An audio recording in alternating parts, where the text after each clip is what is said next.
Welcome to Hochoka Podcast. Proselytize, evangelize, catechize.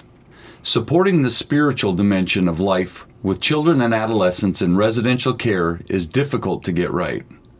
Hello, Mataki AP, and welcome to Hochoka, here at St. Joseph's Indian School. I'm Scott Wooster, today's Hochoka host. We're glad you've joined our circle with Michelle Myketter of Cal Farley's Boys Ranch. Michelle is the ranch's chief program officer. She's a leader in the Neurosequential Network. Welcome to Hochoka, Michelle. Thank you very much. I'm glad to be here. It's great to have you here. So we're going to talk today about how you pair spirituality with residential care. And you and I both work in settings that are interwoven with spirituality. You know, where I work at a Catholic school, and you do too, and I'll let you explain that as well. And we've been around a long time. We've been here for 100 years at St. Joe's, and I think Cal Farley has a 80-year history at least. We were actually founded in 1939. 1939. Yep. So for those who might not know, tell us a little bit about Cal Farley. And I'm one of those people that doesn't know. I had to ask you where it was off air. So we were founded by Cal Farley in 1939, and he saw a need for the kids who had lost usually their fathers in the war and were on the streets in the panhandle of Texas, and the moms were having trouble raising him. And he said, we need a place different than reformatory schools or sending him away. So he decided to open up a place 36 miles north of what is now Amarillo, Texas, in an old ghost town by the name of Tascosa. Okay. And at that time, he used the old courthouse, which is our museum today. But they started with the old Tascosa courthouse, and we had 9 boys originally and a one house parent couple that dared to go out there. Cal Farley himself was not a house parent, but he believed that kids needed, if you gave them food and board and you taught them a trade, they would be okay, that they didn't need to be sent away and punished for the struggles that they were having. So we started out with those 9 boys, and we wound up getting up to one point having up to 400 boys out there. It was a pretty wild, rough place. Wow, yeah. And since then, we have 28 homes. We are on a huge campus, 3,000 acres, and we are still out in the middle of nowhere, but we do have a house parent model. We don't take any funding from the federal or state monies. But Cal Farley was quite the businessman, and he set up a foundation for us. And so half of our funding comes from fundraising, and then the other from our off of our foundation. And so we have kids from the age of 5 to 18, and then we also have a transitional living program in Amarillo for when they transition out of services. And we do have girls, although we are still called Boys Ranch. We do have girls, and when I first got there, I've been there 17 years now, but when I first got there, I really wanted to rally the girls and change the name, and the girls actually like it. That people are surprised that there's girls out there, and so I've never gotten them motivated to do it, so I feel like if they're not concerned, that I don't need to be the one pushing them to care about it. Yeah. Isn't that amazing? Yeah. And so, well, that answers my question, because I was teetering on whether to ask if it was still strictly boys. That's interesting. Yes, yeah. Okay, so Cal Farley, tell me just a little bit more about him. Was he a spiritual man of the cloth? What you said he was a businessman, but did he come to the school as a rich man?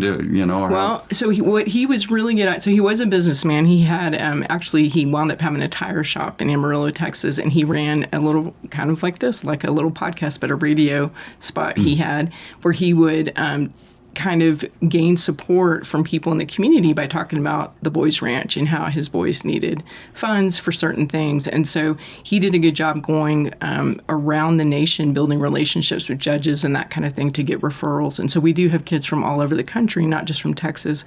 But he did such a good job of kind of establishing that base. He did some wrestling. He was a baseball player.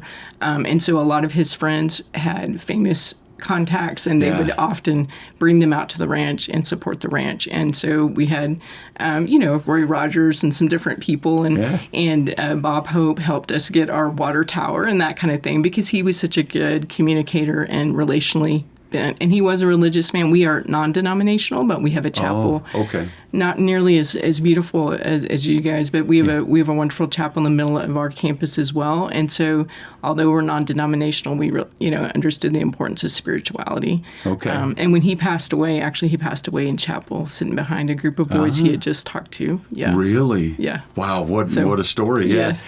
And I'm sure that's all in the museum too. Yes. The pieces about Bob Hope and Will Rogers. Yeah. Or Roy Rogers, yeah. Wow. He used to bring he used to give all the kids boots, so we have all pictures of him giving the boys boots. Yeah. Okay.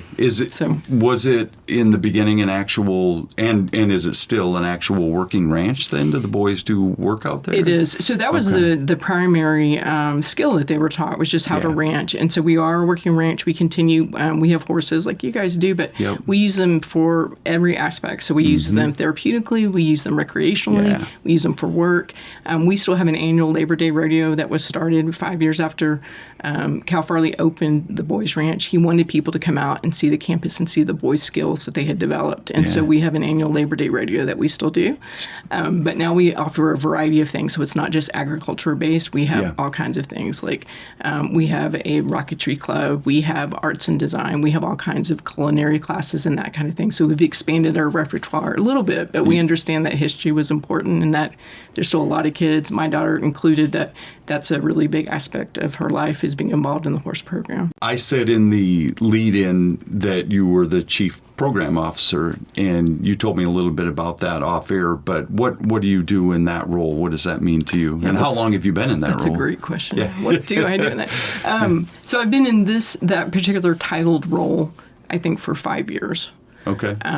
And I came in with the pre-adolescents and adolescent girls being over there at those homes, and then I changed to a clinical director, and then I changed to a different version of this, of just being over all the residential programming, the clinical aspects, and the training department, all those kind of things. Yeah. So pretty much everything. Everything on the residential side. So we have the whole operation side, and I don't have to take care of that, thank goodness. Educational side, too? So educational, we're interesting because we have an independent school district in the middle of our campus. It's a special purpose school, but it's right in the middle of my campus. So they have their own superintendent and their own board of directors, but we work obviously very closely with them. And then my staff provide the behavioral specialist component for their campuses. So we do a lot of support with them. They allow us to work collaboratively with them, but I'm not responsible for the school. Okay. Yeah. And so your residential students go to that school, and what's the name of the town where you are?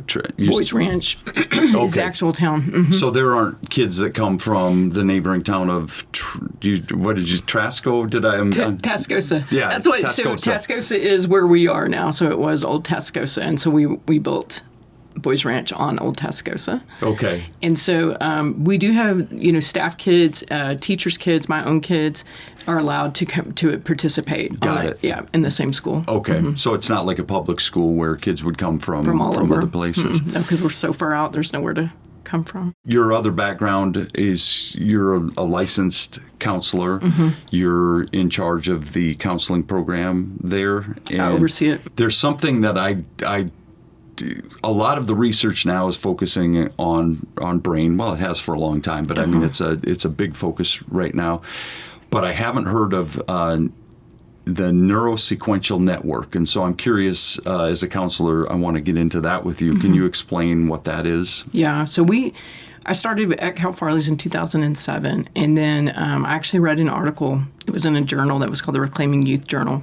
And there was an article on the neurosequential model of therapeutics, and that was in 2009. Yep. And I took it to my boss at the time, and I said, this is the stuff right here. Mm-hmm. Like, we really need to see what this is all about. And so at that time, Dr. Bruce Perry is the one that originated this model, and he was giving kind of demonstrations. Mm-hmm. So which it sounds crazy now, but we were able to sit in on phone calls. This was before Zoom, but we would sit on conference calls, and he would just train us over the phone, and then we would present cases to him, and he would actually staff cases with us to help illustrate his model.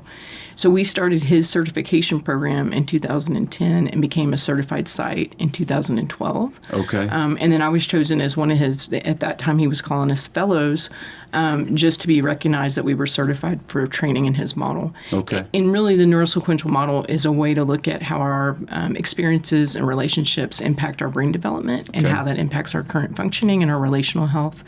And so he has a metric that he's come up with, but really all of our trainings for our house parents and everybody else is based on his model, and then our own model of leadership and service. Okay. Yep. And so is this something that's campus wide, or is it just your clinical department, or everybody's kind of is based in this model? Everyone, no matter what your title is or what department you work in, is trained in the model to some degree, just at different levels, depending on what's important to your job. Okay. Yeah. So it's not it's not a highfalutin kind of clinical sort of thing where that's kind of the beautiful thing of it, is that it is pretty it is pretty impressive, the neuroscience behind it, and so our clinicians are able to conduct metrics which give you it gives you a print of how a child's brain may have developed based on their experiences and relational health compared to a typical child. Yep. And then you're able to make these really individualized recommendations for what might be helpful. Yep. But the actual principles of the model everyone can understand because it applies to every single one of us. I think a lot of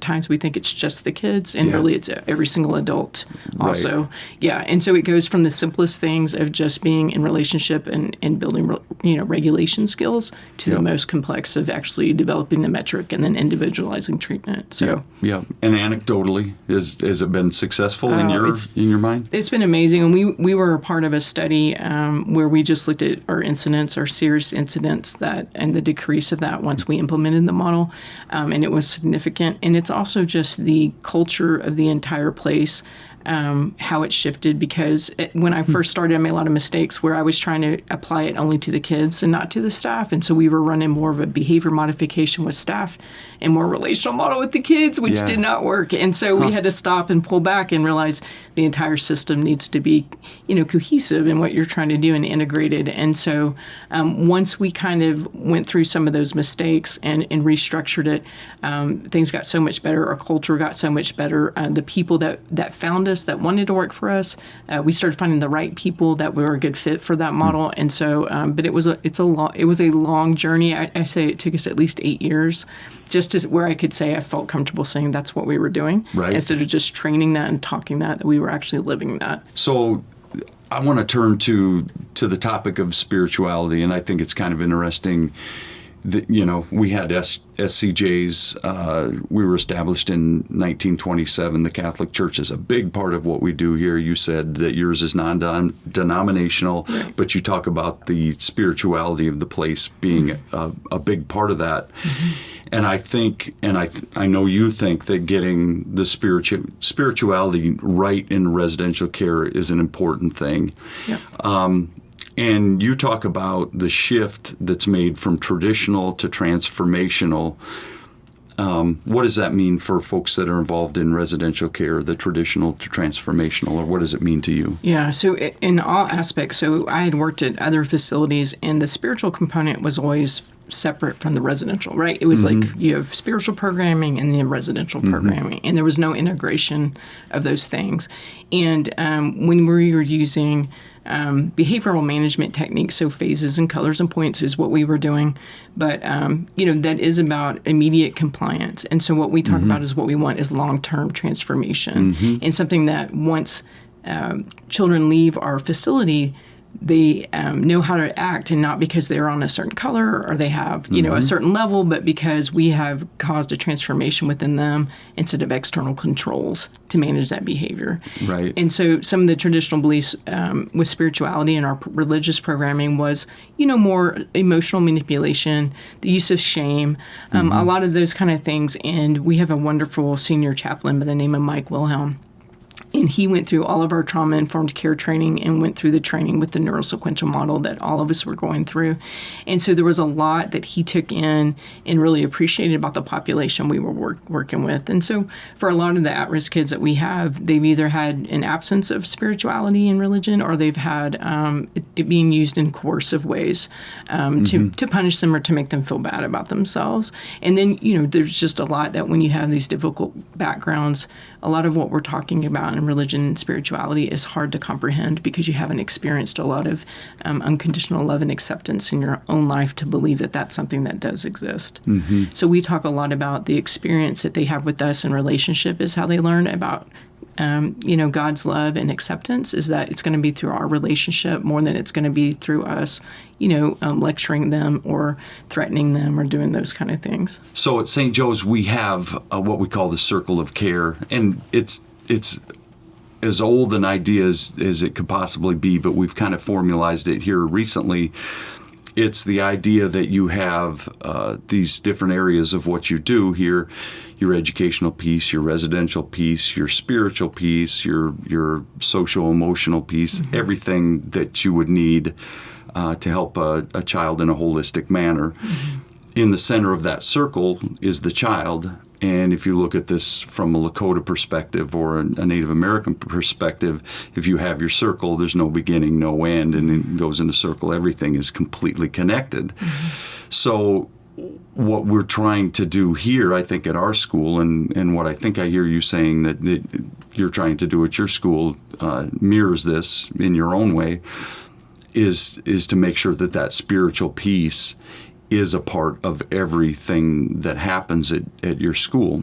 Do you see it that way as well? Yes, I definitely do. I think one of the biggest shifts was going from looking at us as individual departments or individual programs and looking at us as a community. And so we really talk a lot about we're a therapeutic community or a healing community, and if you want healthy kids, you put them with healthy adults in a healthy community. And so a huge piece of that is spirituality and religious development. And so when we were doing our own kind of programming and our chapel was doing their own programming, there was a lot of not taking into account the population that we were working with. And so treating the same as typical religious development of kids who haven't had the abuse and neglect and trauma that our kids have had. And so we talk a lot about how your caregiving experiences, especially early on, especially 0 to 3, set this foundational template for how you believe relationships are going to be. And especially that those primary relationships would set the foundation for how you see a higher being or entity in your life. And so when we were saying a lot of things that we thought were important to kids about God loves you, God wants the best for you, when you come from a background of that not being true, it's very difficult to believe that people are telling you something that you can trust.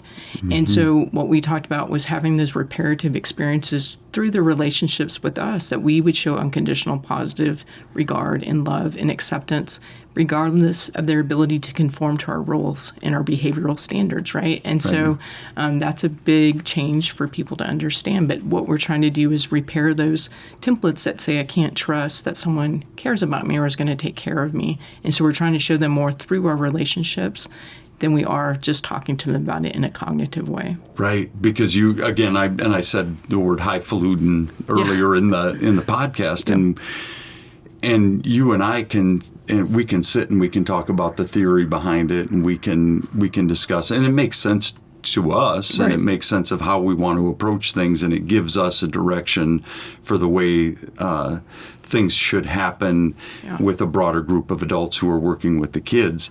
But the only thing that matters, and you know this, and I know it from experience, is whether it resonates with the kids and whether they're receiving it, because they don't care about our conversation. But how do you reach them? What's your goal? How do you reach them on that level? On a spiritual level, in the education piece, in the residential piece? We have a really amazing program. We have interns that come to us, so young adults who are looking to go into a religious field in some way, and they come to us and they do a year-long internship. And so they are immersed in our program. They live on our campus, they're assigned to our homes, and they really get involved with our not only our kids, but our staff. And so they are in the homes with them. They do activities with them. They're not just in chapel with them. They're not just there at Sunday school and that kind of thing. They become a part of that team. And so they're a part of the community. And so that is one of the best ways that our kids are exposed to different people who come in and then help them, but it's through the relationship. And so it's more of them modeling to them what it's meant to them and how it looks in their life than it is to just, trying to get them to listen to all these important things that we think they need to hear. And so again, it's in that living in that life space with them, Yeah. and sharing that with them. And really, it's sharing in the struggles and the messiness of it, and acknowledging we don't have the answers and we can't tell you why that's happened, but we can be here and help you with it. Absolutely. Yeah. The problems of the kids don't go away. They're still there. The kids are still struggling. Your boys and girls that are 5 to 18, the kids I work with that are roughly the same age, they're going to keep coming no matter what. And we have to make sure we have those relational people that are working at our places. Yep. How has that been difficult for you guys at Cal Farley? When we when we kind of look at it separately, like this is what we do for kids, but this is different than what we do for staff. Yeah. We made a lot of mistakes in that way, and I think what we're seeing is as we move to a relational model, we had to move to a more relational model with our staff too. And so understanding that staff have to feel okay about saying, I'm tired, I need help, I don't know how to do this. That was a huge cultural shift. And in the beginning, we said it, we want you to ask for help, but we were kind of resentful when people started asking for help because it caused, initially it feels like more work, just like for our staff and the kids. And so we talk a lot about all the parallel processes that are going on. So when a staff's having a struggle with a certain kid, they don't like this kid, or they feel personally attacked by this kid, a lot of times the supervisor is feeling that exact same way about that staff member. Yeah. And so we use that just as a learning opportunity to talk about it's all of us and what's going on within that relationship that we're really focusing on. And so we've really concentrated on welcoming our staff, making our staff feel safe. Yeah. Whereas before we were more concerned with making sure they knew everything about us, our history, our philosophy, why we do everything, when really they needed to know how to take care of themselves in the home. And we were forgetting some of those really basic things that make us feel safe. And so we've tried to welcome people in. It is hard coming onto a campus like this to feel a part of the community. Yeah, for sure. Yeah, and so we've tried really hard to help people and then be more, extend more grace when we know that it's going to be a struggle for them to figure out how to navigate everything. And so we've tried to do that better. We still struggle with that. We still have this very, people who come into this field are willing to work as hard as they can work, as often as they can work if you let them. And so us trying to set some healthy boundaries with them to save them from themselves in some aspects is a hard shift to make, but that's what we're working towards. Right. I love the way you said that too, the extending grace to your employees for their own self-care, because you can be upset and resentful in the short term, but in the long term, if your staff is taking care of themselves, and it trickles down to the kids, and it gets down there eventually. So if you're taking care of yourself, hopefully the kids will take better care of themselves too. Yep. And it starts with you as an administrator, to make sure that your staff understand that. Yep. That's great. Yep. And so to have an administrator say we want to extend grace and make sure that we're having conversations, we're taking care of each other collectively. It doesn't matter what level we're on as kid administrator staff, we need to do this. Yeah, and that's what we talk about a lot. If I want my staff to extend grace to the kids, then we have to be able to do that for each other. Yep. And that was a big piece that we were missing. And I definitely want it from ET. I always use an example. If I'm acting badly, I want somebody to care enough about me to come up and say, hey, Michelle, you're not yourself today. What's going on with you? Yeah. And not use a traditional approach with you. Use a transformational approach with you. You shouldn't be punished because of your feelings. Yep. You wouldn't do that you wouldn't want to do that to kid. Exactly. And that's been done in the past. Yes. And when we're at our worst, we slide back into that mode of thinking. Yes. Our alligator brain comes out, and we don't do what we want to do. That's exactly right. Yep. Yeah. Michelle, thank you for being here today. Thank you for your work that you do with here in the culture here. We call the kids Wakaija, which is a Lakota word for sacred beings. And it's obvious you've devoted your life to caring for children in that way that looks at them as sacred beings. And you guys are all doing good work at Cal Farley. It's hard work.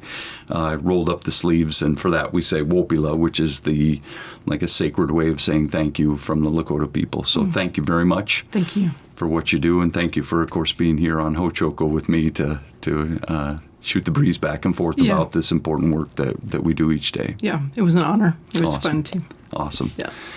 And thank you to our guests for joining us here at Ho-Choko at the center of St. Joseph's Indian School campus, where we talk about issues that are central to Native American education today.